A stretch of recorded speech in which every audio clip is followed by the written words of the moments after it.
Mirandola, principalmente o relatório de alocação do BTG, o Asset Allocation, e já faz um tempo, assim, que eles têm repetido o mesmo racional, de que embora as cotas estejam baratas, descontadas, né, como a gente fala, não é momento de entrar.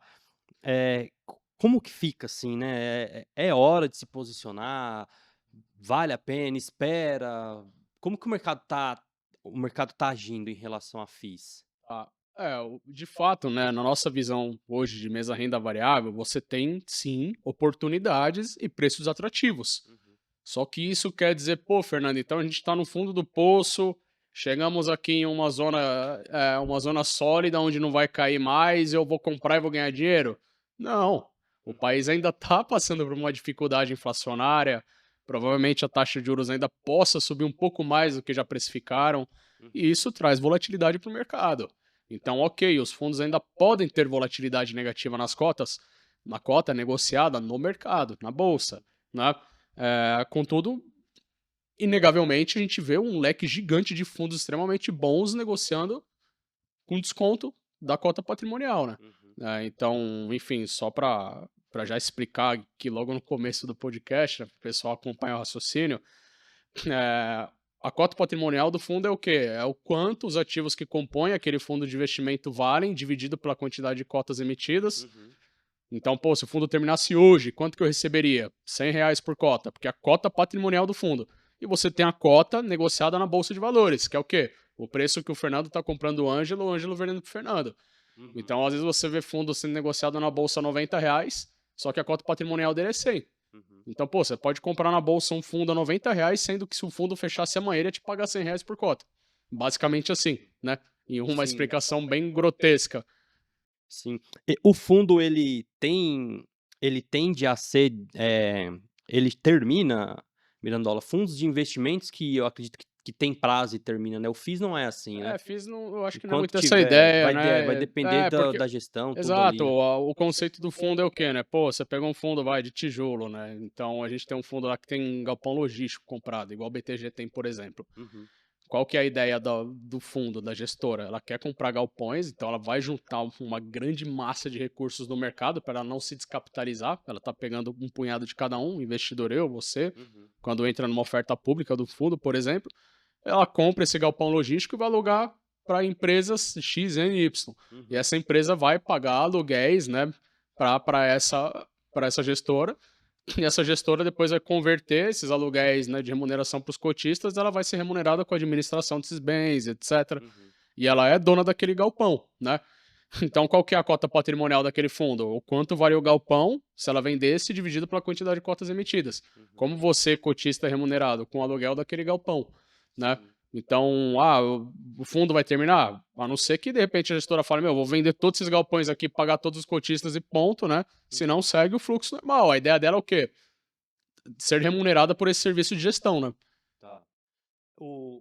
E aí eu mencionei aqui o IFIX também, é válido mencionar, e se eu estiver enganado também me corrige, tá, Mirandola, não tem problema.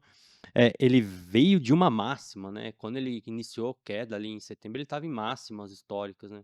Justamente com o Imob, que também é do setor imobiliário, também Sim. estava com uma boa alta, Uhum. né, É expressão. porque estava muito aquecido, né? Se nós pegarmos ano passado na bolsa, lá, a bolsa não teve um desempenho excelente ano passado. Meio do semestre ela foi boa e do outro meio ela patinou e caiu bastante, né? Só que ano passado a gente teve uma demanda muito alta por fundos, né? Porque nós tivemos grandes emissões, né, de fundos, né, que agora são os fundos que tem isenção de R, né, que são os Uhum. fundos que a gente fala que tem aí composição de investimentos, né, incentivados, debêntures incentivados, etc, né, que vai te trazer uma isenção de R no pagamento de dividendos mensais.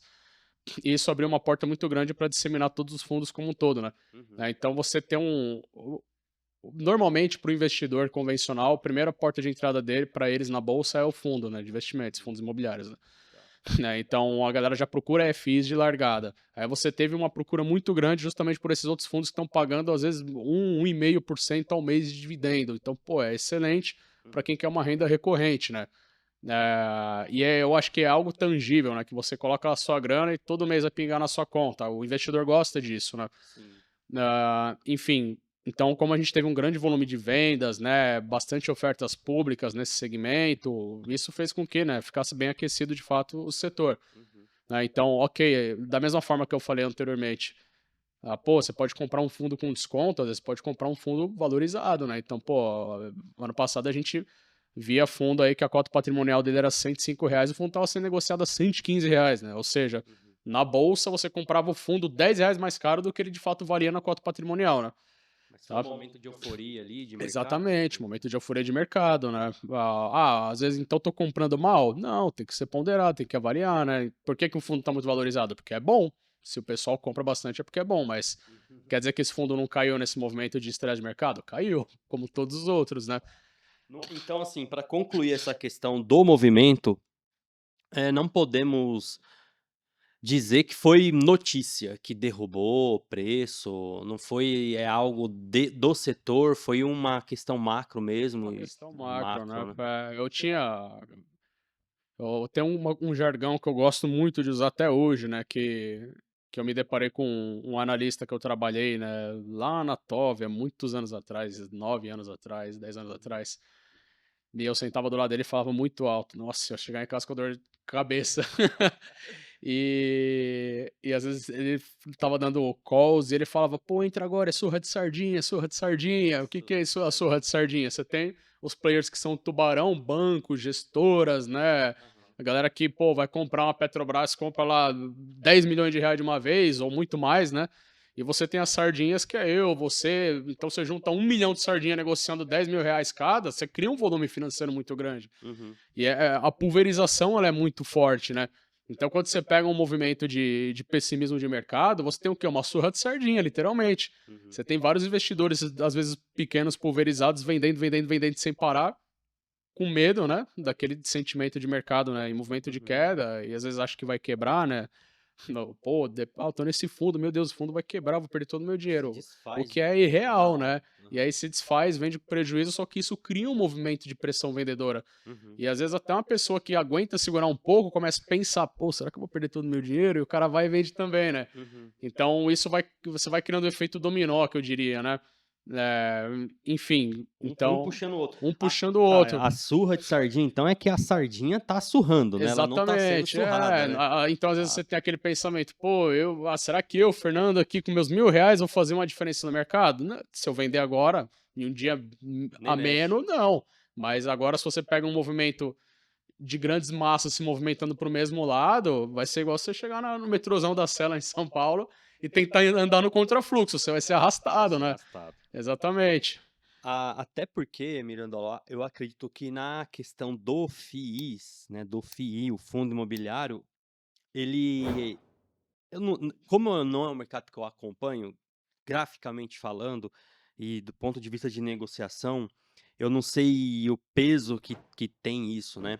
Mas eu lembro até que eu gravei uma vez com o Gustavo, e ele falou que para um FII, um valor de negociação diário ali próximo de 1 milhão já é legal, né, já pode ser considerado um fundo com bom volume. Exatamente, E é já. fácil mexer um book de 1 milhão, né, não é bom, pelo Exatamente. menos no mercado de ações, né, não sei Não, no mercado mercado de ações, você pega às vezes uma Vale, uma Petrobras, é bilhões de volume financeiro que negocia por por dia, né. dia, né? Então, pô, um fundo com 1 milhão já é um volume bem relevante já, né? Já é uma Sim, liquidez boa já.